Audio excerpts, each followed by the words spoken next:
Preste atenção que eu quero falar com você agora a respeito de duas questões muito importantes. Primeiro, sobre os erros graves que muitas pessoas cometem no momento da confissão, tornando inclusive esse sacramento nulo e inválido, não perdoando os pecados. E ao mesmo tempo quero trazer para a sua tranquilidade, para a sua segurança, um passo a passo. Como é a confissão do início ao fim? O que é que você tem que fazer para se confessar bem, para receber de Deus todas as graças, todas as bênçãos maravilhosas, exclusivas, que Ele tem para te dar através desse sacramento necessário para a nossa salvação. E a primeira coisa que você precisa entender é que a confissão é necessária. Não é algo supérfluo, tanto faz, tanto fez. Que eu me confesso se der ou me confesso quando der. Não posso me confessar a cada 6 meses, a cada 1 ano. Ela tem que fazer parte da minha vida, tem que percorrer toda a vivência cristã. Porque o sacramento da confissão é um sacramento de cura. E o tratamento de uma pessoa enferma não se faz uma vez por ano. Não vou me recuperar dessa forma. Se eu estou enfermo, eu preciso ser tratado, para eu ser fortalecido, tanto daquela enfermidade que eu já tenho e para não adquirir novas enfermidades. Assim é um pecado.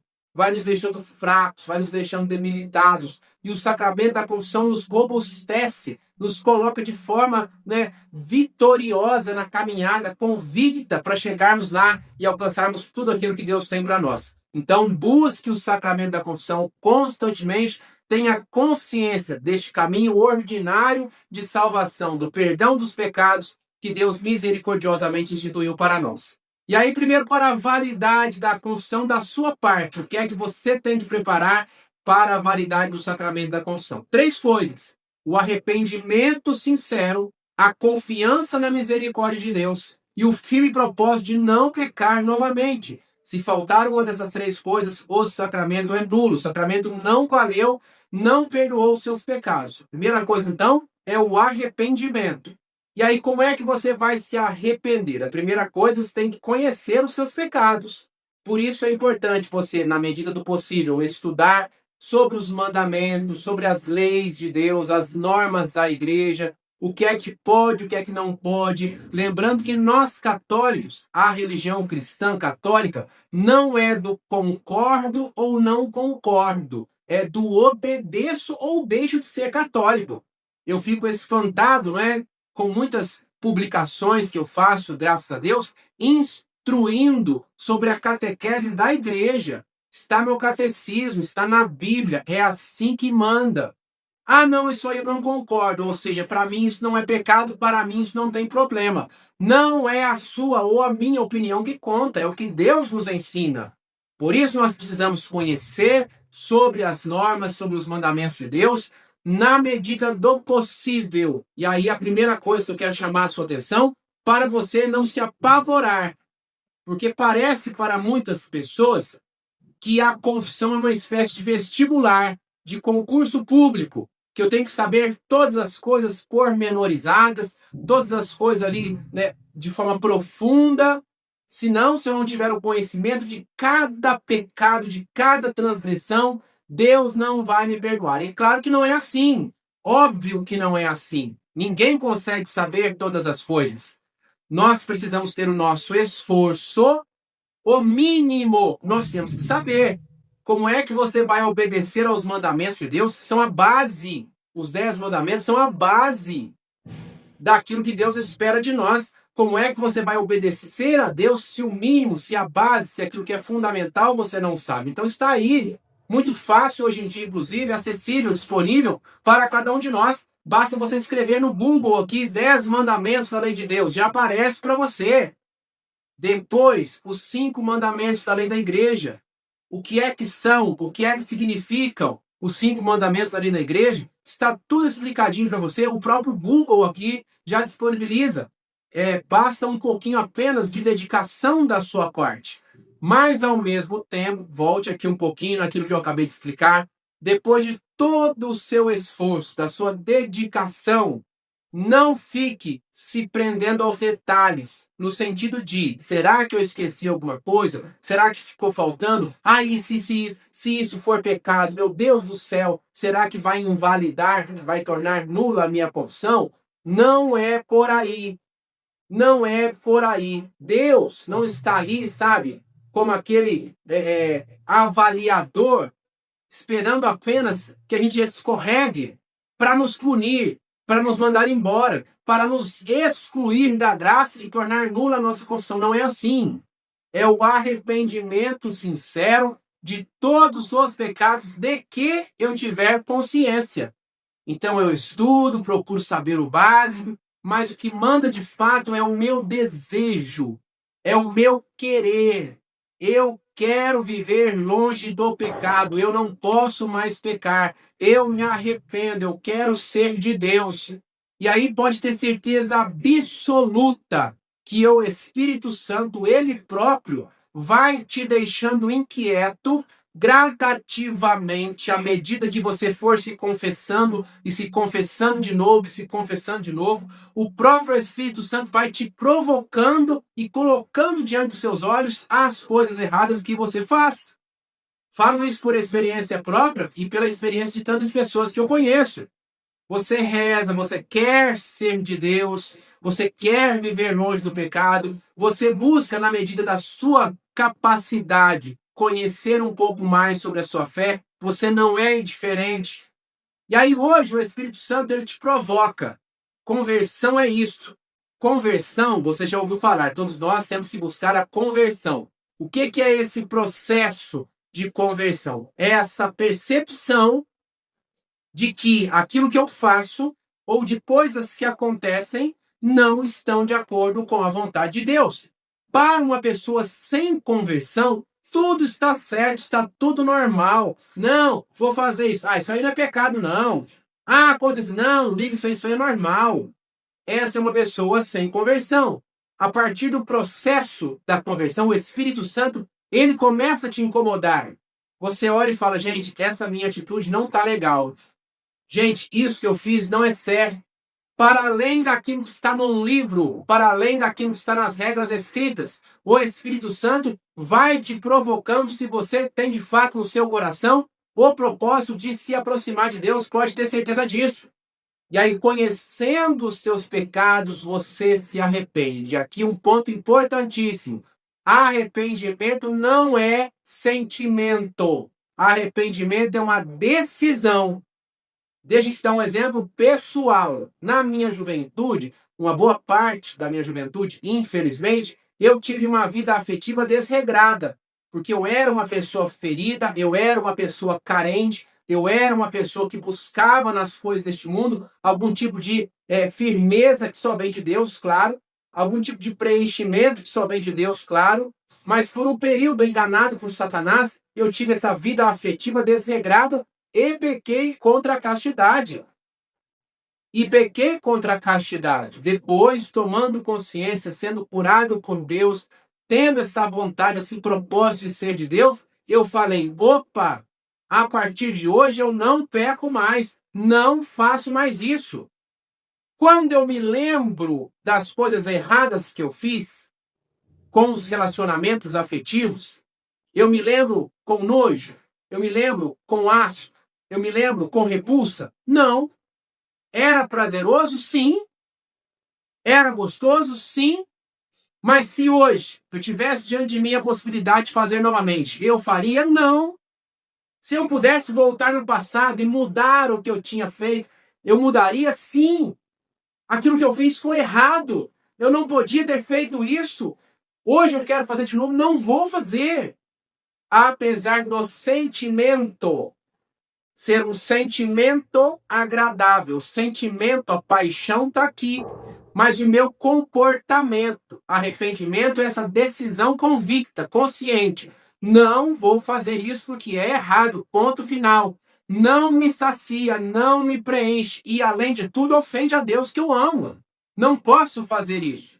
Então, a primeira coisa, o arrependimento sincero. Segunda coisa, a confiança na misericórdia de Deus. O que é confiar na misericórdia de Deus? Em primeiro lugar, saber que Deus, ele é maior que todo e qualquer pecado seu. Nunca se esqueça disso. Muitas pessoas enganadas por Satanás, não, para mim não tem mais jeito. O que é que eu vou fazer? Minha vida é muito desregrada. Nunca pense dessa forma. Deus, a misericórdia de Deus, é infinitamente maior do que qualquer pecado seu. Segunda coisa, Ah, eu não vou me confessar porque eu tenho vergonha. O que é que o padre vai dizer de mim? E se ele não me perdoar? Ai, meu Deus do céu. Isso não é verdade.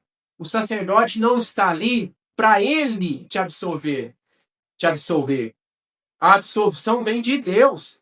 É Jesus que age por meio do sacerdote. O sacerdote é apenas um instrumento. E aí você vai se confessar, conta para o sacerdote todos os pecados de que você tiver consciência. Todos. Se você fez o exame de consciência, se você, de tudo que você lembrou, você contou para o sacerdote sem esconder coisa alguma, todos os seus pecados estão perdoados, mesmo aqueles que você, porventura, tenha se esquecido. Mesmo aqueles, porventura, que você tenha se esquecido, se você contou todos os pecados que você tem lembrança, todos os seus pecados são perdoados. Porque não existe reconciliação com Deus, reconciliação parcial. Ah, eu fui perdoado de alguns pecados, de outros não fui perdoado. Não existe isso. Ou eu sou totalmente reconciliado com Deus, ou eu sou o inimigo de Deus, afastado da graça de Deus, no estado de pecado.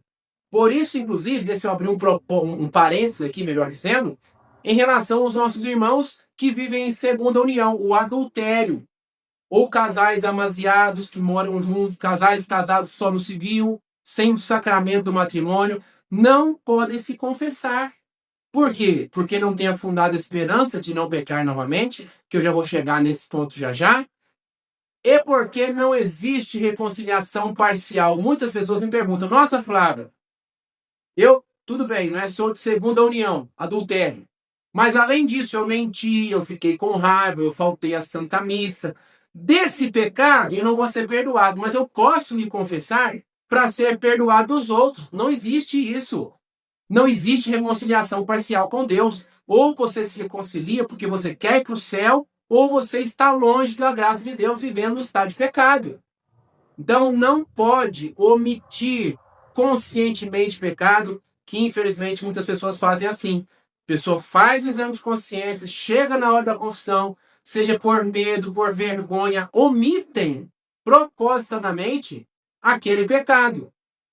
Toda a confissão é nula, toda a confissão é inválida. Você não foi perdoado dos seus pecados porque você duvidou da misericórdia de Deus.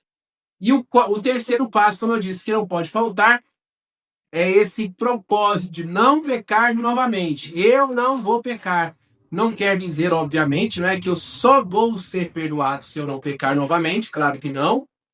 Mas naquele momento, Deus que conhece meu coração tem que saber deste meu propósito verdadeiro. Eu vou lutar com todas as forças que eu tiver, pela graça de Deus, para não pecar novamente. E precisa ter essa fundada esperança. Para a validade do sacramento, tem que ter a fundada esperança de que você não vai pecar de fato.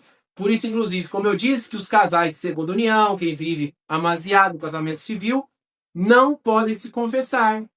Porque mesmo que eles estivessem ali, recebessem a absolvição do sacerdote, que os pecados estão perdoados em nome do Pai, do Filho e do Espírito Santo, imediatamente eles já voltariam para o pecado. Imediatamente. Então não tem o propósito, não tem a fundada esperança. Por isso o sacramento é nulo, por isso o sacramento é inválido. Essas três coisas da sua parte. E da parte do sacerdote? Ele tem que ouvir os seus pecados, e aí, obviamente, você tem que acusar todos os seus pecados, dizer, verbalizar, falar todos os seus pecados para o sacerdote. Ele te escuta e dá absolvição como manda a igreja. E aí aqui eu chamo a sua atenção para que você fique atento quando você for se confessar, porque acontece, infelizmente, muitos casos, inclusive, que o sacerdote se esquece de dar a absolvição. Como que é a absolvição na fórmula completa da igreja? Deus, Pai de misericórdia, que pela morte e ressurreição de seu Filho, reconciliou o mundo consigo e enviou o Espírito Santo para a remissão dos pecados, te conceda pelo ministério da igreja o perdão e a paz. Eu te absolvo dos seus pecados, em nome do Pai, do Filho e do Espírito Santo. Amém. Esta é a fórmula completa, digamos assim, da absolvição do sacramento da confissão. Se o sacerdote não falar exatamente assim, mas falar algo parecido, serve também. Não tem problema, desde que desde que ele conclua desta forma: eu te absolvo dos seus pecados em nome do Pai, do Filho e do Espírito Santo. Tem que dar absolvição. Às vezes acontece, no momento ali, até do aconselhamento, o sacerdote conversa, etc e tal, e o fiel está ali, vai em paz, mas não deu a absolvição. Não deu a absolvição, não foi válido o seu sacramento. Você não recebeu o perdão dos pecados. Então fique atento quanto a isso. Em relação à estola, muitas pessoas perguntam sobre a batina, sobre a estola. Tem que usar? Não tem que usar? Tem que usar a estola. O que é a estola? Aquela faixa de pano que se coloca sobre os ombros, que o sacerdote utiliza, que é o símbolo da autoridade do sacerdote, a autoridade que ele recebeu de Jesus. Se o sacerdote não estiver com aquela estola, o sacramento ele é ilícito, mas é válido. O que é que significa isso? Aí eu fui me confessar, o padre estava com a roupa normal, assim, sem estola nenhuma. A gente sentou numa cadeira ali e se confessou e ele me deu absolvição. Foi válido, foi válido. Ele fez algo errado, por isso foi ilícito da parte dele. Mas em relação a você não tem qualquer tipo de problema. Os seus pecados foram perdoados, independentemente disso, desde que você tenha verbalizado os pecados e que ele tenha te dado a absolvição, como eu acabei de contar para você. E aí, do início até o final, o que é que você tem que fazer para se confessar bem? Primeira coisa é o exame de consciência. Lá na sua casa, antes de ir para a igreja, antes de ir se encontrar com o sacerdote, entra no seu quarto, fecha a porta, reze um pouco, reza o Espírito Santo, uma Ave Maria, o Santo Anjo. Pegue papel e caneta. Está aqui uma dica muito importante para você fazer bem o seu exame de consciência. Não é obrigatório, não é, mas é uma dica muito válida para você se confessar bem. Pegue papel e caneta e vá anotando os seus pecados, pensando, refletindo o porquê, inclusive, daquilo que você fez. Ah, eu menti. Por que é que eu menti? Talvez para sustentar a minha vaidade. Opa, então já é outro pecado, vaidade. Ah, eu menti. Por quê? Para trapacear, por ganância, outro pecado. Ah, eu menti. Por quê? Para minha esposa não saber que eu estava com outro. Então, adultério. Tá entendendo? Como um pecado vai puxando o outro e você vai refletindo. Por que é que eu fiz isso? Eu não posso pecar de novo. Não posso ser assim. Eu vou traçar, inclusive, estratégias conscientes para não pecar de novo, não cair nessa situação, para fugir do pecado. Vai se confessar. Reza com o sacerdote através deste papel. Reza. Não simplesmente lê. É uma leitura orante. Para você se lembrar, para você talvez não ficar com tanta vergonha, para você não ficar nervoso. Eu fiz isso, eu fiz isso, eu fiz isso. Lembrando sempre que, e aqui vem um ponto muito importante, você não precisa e nem pode contar as circunstâncias, contar os detalhes dos pecados, tanto para não delongar demais, não demorar demais a sua confissão, porque confissão não é terapia. Confissão não é momento de aconselhamento psicológico. Se você quiser ser aconselhado pelo sacerdote, você vai marcar com ele em outro momento, de acordo com a disponibilidade do sacerdote, se ele puder, porque sacerdote não é psicólogo. Se ele puder, ele vai te atender em outro momento e aí você vai conversar, vai pedir conselhos, etc, etc, e vai demorar um pouco mais. Na confissão é para você contar os seus pecados. Ponto final. Sem mencionar, inclusive, as circunstâncias.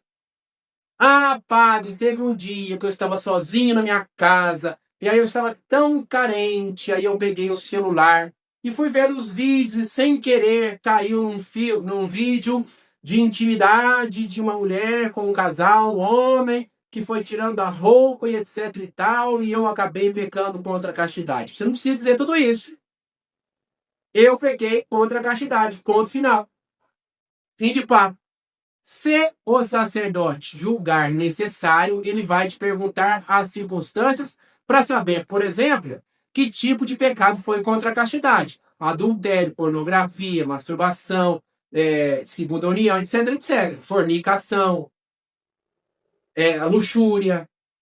vários pecados contra a castidade. Se ele julgar por bem, ele vai te perguntar, se não, passe para o próximo pecado. Você vai contar apenas o pecado e a quantidade de vezes aproximada daquele pecado que você cometeu. Também é muito importante para quê? Para saber se foi algo pontual ou se você tem um vício de caráter. Porque vamos lá, eu me confessei há 30 dias. Eu pequei contra a castidade uma vez. Terrível. Isso é uma hipótese, viu, gente? Não pequei contra a castidade, não, graças a Deus. Mas suponhamos, pequei contra a castidade uma vez em 30 dias. Pecado mortal. Terrível. Mas pode ter sido algo pontual. Agora, em 30 dias eu pequei contra a castidade 20 vezes. Você tem um problema muito mais sério. Então você tem que contar o que você fez e a quantidade aproximada. Ah, Flávio, eu não me lembro exatamente. Não tem problema, é aproximada. O que você fez e a quantidade aproximada daquilo que você fez. E aí o sacerdote vai te ouvir, se ele julgar por bem, vai te indagar alguma coisa a respeito dos seus pecados, e em alguns casos vai pedir para você rezar o ato de contrição. O ato de contrição pode haver ou não.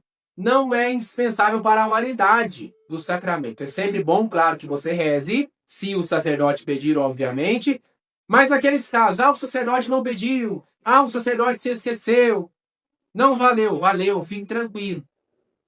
Você vai rezar se ele pedir. Como é o ato de contrição? Não precisa se preocupar. Existem muitos inclusive já prontos, mas você pode rezar de forma espontânea. Eu, Flávio, particularmente, gosto de rezar sempre de forma espontânea. Mas se você quiser, você pode decorar algo mais ou menos assim. Senhor, eu me arrependo de todo o coração por vos ser ofendido pelos meus pecados, porque sois tão bom e amável. E prometo, com a vossa graça, me esforçar ao máximo para não pecar. Meu Jesus, misericórdia. Amém. Vou repetir para você. Senhor, eu me arrependo de todo o coração por vos ter ofendido com os meus pecados, porque sois tão bom e amável. E prometo, com a vossa graça, me esforçar ao máximo para não pecar novamente. Meu Jesus, misericórdia. Amém. O centro, o esqueleto, a base, o fundamento do ato de contrição é esse que eu acabei de trazer para você aqui. Você pode decorar essas palavras que eu acabei de rezar, ou você pode formular o seu próprio a cada confissão, inclusive, fica a critério seu. Lembrando sempre, como eu acabei de dizer, que pode haver o ato de contrição ou não, se o sacerdote pedir, mas a falta do ato de contrição não invalida o seu sacramento. E a mesma coisa em relação à penitência, ao que fazer depois. Como penitência, reze 3 Ave-Marias e 3 Pai Nossos. Como penitência, doe uma cesta básica. Como penitência, faça meia hora de adoração ao Santíssimo. Não é indispensável. As penitências no sacramento da confissão têm o caráter catequético, pedagógico. Não é compra do perdão de Deus. Eu tenho que fazer isso para Deus me perdoar. Jamais. No sacramento, quando o sacerdote te dá a absolução, eu te absolvo os seus pecados, em nome do Pai, do Filho e do Espírito Santo, está perdoado. Ponto final. As penitências, se houver, têm um caráter pedagógico, têm um caráter catequético. Por quê? Quando eu vou cumprir a minha penitência, primeiro, estou agradecendo a Deus. Muito obrigado pelo seu perdão. Como Deus é misericordioso. Glória a Deus por sua bondade infinita. Eu, ao mesmo tempo, estou ainda refletindo sobre os meus erros, sobre a minha condição de pecador, sobre o voto que eu fiz de não pecar novamente, o meu propósito. Tudo isso faz parte dessa característica pedagógica, catequética das penitências pós-confissão, mas não são as penitências que pagam o perdão de Deus. Isso não existe. O perdão de Deus é gratuito. E aí, para encerrar, como eu disse, o sacerdote te dá a absolução. Se faltar a absolução, o seu sacramento não valeu. Por isso é muito importante ficar atento com essa fórmula que eu disse. Eu te absolvo dos seus pecados em nome do Pai, do Filho e do Espírito Santo. Não vale apenas dizer, tudo bem, Deus te perdoou, vai com Deus. Tem que falar dessa forma para que você, de fato, receba o perdão de Deus. E aí agora me conte, por favor, aqui nos comentários o que é que você entendeu sobre este vídeo e quais outras dúvidas Tem alguma coisa que você gostaria de saber sobre a confissão que eu não falei aqui neste vídeo? Escreva para mim nos comentários, por favor. E quero saber também da sua paróquia. É fácil, é difícil de confessar? Qual esforço você tem que fazer para a confissão na sua paróquia? Conte para mim nos comentários, por favor. E, por favor, deixe seu like, seu joinha e compartilhe este vídeo, porque eu tenho certeza absoluta que quem receber essas informações vai ficar muito feliz com você. Muito obrigado, beijo e até a próxima. Fique com Deus.